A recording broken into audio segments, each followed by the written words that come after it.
उत्तर प्रदेश के सोनभद्र ज़िले में हूँ, जो चुर्क सीमेंट फैक्ट्री के नाम से विख्यात जो फैक्ट्री थी, उसी के पास में एक गांव है मुशही, जिसके अगल-बगल में पहाड़ियां हैं, काफ़ी रमणीक स्थान है और यहाँ पर निवास करते हैं पर्यावरणविद, जल संरक्षण या यह कह सकते हैं कि जल प्रहरी, जो दुनिया में आने वाले दिनों में जल के संकट को दूर करने के लिए ठान कर बैठे हैं।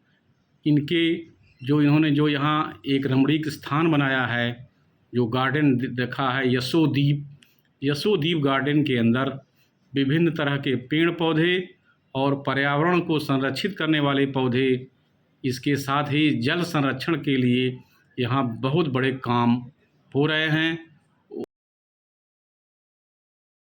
पर्यावरण के नाम से जो विख्यात हैं, डायरेक्टर रिटायर्ड जल प्रोफेसर जय नारायण तिवारी, उनका उपनाम JN तिवारी भी है। उनसे हम आज विभिन्न मुद्दों पर आमने सामने के कार्यक्रम में स्वागत करते हैं।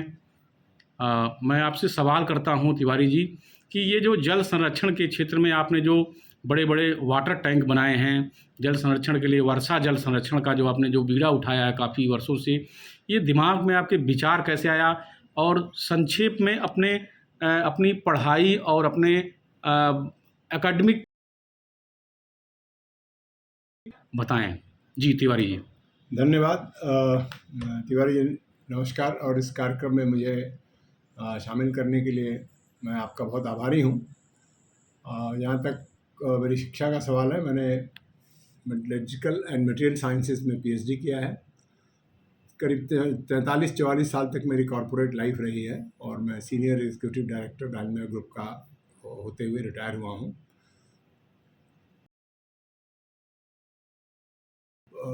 इंटरेस्ट आया वो औरंगाबाद महाराष्ट्र से आया।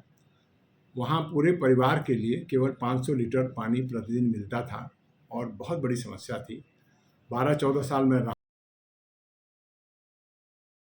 पानी अगर नहीं है तो जीवन में बहुत कष्ट है और उसके लिए केवल अन्य हिस्सों के लोग भी बहुत कष्ट उठा रहे होंगे। और जब मैं सोनभद्र में आया तब तो और भी समझ में आया कि सोनभद्र में तो पानी है ही नहीं, जो है भी उसमें आर्सेनिक है, उसमें फ्लोरीन है और उसका शुद्धिकरण इतना आवश्यक है कि कुछ तो क्षेत्रों में यहाँ पे लोगों के पैर टेढ़े हो रहे हैं, दांत काले हो रहे हैं फ्लोरीन की वजह से। तो मैंने सोचा कि अब वर्षा जल जो मैंने अनुभव, और यही मेरे लिए प्रेरणा थी जो मैंने यहाँ पे वर्षा जल संरक्षण का कार्यक्रम शुरू किया। जी जी। ये जो आप चूँकि डालमिया ग्रुप में थे, आप सिरामिक्स इंजीनियर थे और विभिन्न क्षेत्रों में आपने काम किया, देश की दुनिया के कई देशों में आपने भ्रमण किया, वहाँ से टेक्नोलॉजी के बारे में जानकारी ली और अचानक आपको चूँकि सोनभद्र में कैसे आपका आना हुआ, इसके बारे में थोड़ा सा जानना चाहेंगे। ऐसा मेरे पिताजी 1962 में यहाँ आए थे, रेलवे में स्टेशन मास्टर थे और हम लोग बलिया के किनारे हमारा गांव था, तो कोई हमारे पास ज़मीन नहीं थी, सारा कटाव होके गंगा में चला हैं बलिया में ही। तो यहाँ जब आए तो पिताजी का मन हुआ कि यहीं पे उनका कार्यक्षेत्र बने, तो उन्होंने खेती करना प्रारंभ किया और हम लोगों का भी कार्यक्षेत्र यही बन गया उनके यहाँ रहने की वजह से। तो अब इससे बढ़िया रमणीक स्थान उत्तर प्रदेश में हमें नहीं लगा। बहुत सारी जगह होंगी लेकिन हमारी चॉइस के लिए ये बहुत बड़ी और अच्छी जगह थी, तो हम लोग यहाँ आके अपना कार्य वाला जीवन बिताने लगे और तो वृद्धावस्था है, अब यही रहेंगे। जी जी। तो ये आप जो है लगभग 70 वर्ष की उम्र में जो पानी बचाने के क्षेत्र में, जल संरक्षण के क्षेत्र में, या ये कहें कि वर्षा जल संरक्षण के क्षेत्र में जो आप काम कर रहे हैं, अचानक वर्षा जल आमतौर जल गिरता है लेकिन लोग बचा नहीं पाते हैं, उसका एक तरह से नुकसान होता है, तो उसको आपने एक एक बूंद को संरक्षित करने के की जो आपके मन में प्रेरणा आई, ये कैसे अचानक ऐसा है कि जैसे मैंने बताया कि मेरा अनुभव था औरंगाबाद का, तो मैं गया राजस्थान, मैंने देखा कि राजस्थान में कैसे पानी बचा रहे हैं लोग और उस पानी को पी रहे हैं, उसी से खेती कर रहे हैं। वो प्रक्रिया मैंने समझी और आने के बाद फिर मैंने उसको उचित लगा वो किया। देखिए, सोनभद्र में लगभग 900 मिलीमीटर से 1000 मिलीमीटर पानी बरसता है साल में। जी जी यानी पूरा सोनभद्र 1 मीटर पानी से डूबता है, अगर ऐसा मान के चलें थ्योरेटिकली। तो अब उसको अगर हम इकट्ठा कर लें तो हम पानी पीने के योग्य बिना किसी फ्लोरीन के, बिना किसी आर्सेनिक के रख सकते हैं और उसको उपयोग में ला सकते हैं। जी। तो अब पहला काम हमने किया कि हमारे पास करीब 1600 और 1600 बताया, और उसको हम एक 27,000 लीटर के टैंक में इकट्ठा करते हैं प्रतिवर्ष। जी वो पानी पीने लायक भी होता है और उस पानी से हम अपने खेत की सिंचाई भी करते हैं गर्मियों में, क्योंकि फिर गर्मियों में पानी की बहुत कमी होती है तो सोनभद्र में। ये आपने पहला जो टैंक बनाया किस सन में बनाया और कितने लीटर का टैंक था वो? ये बना के मुझे 6 साल हो गए, यानी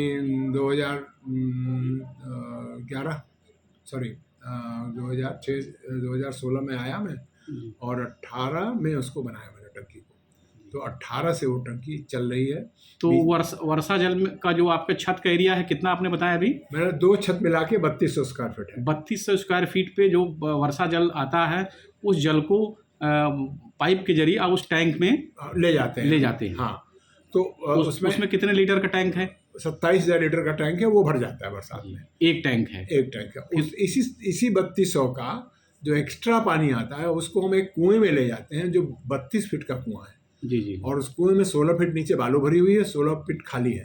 तो उसमें करीब 1,30,000 लीटर वर्षा जल अंदर चला जाता है। जी जी। तो इस तरह से टोटल समझिए, अगर बचाने की संख्या है तो 1,30,000 करीब वहाँ और लगभग 27,000 वहाँ। 1,57,000 लीटर तो गिना हुआ हम डालते हैं। इसके अलावा ये 2 बीघे का क्षेत्र है।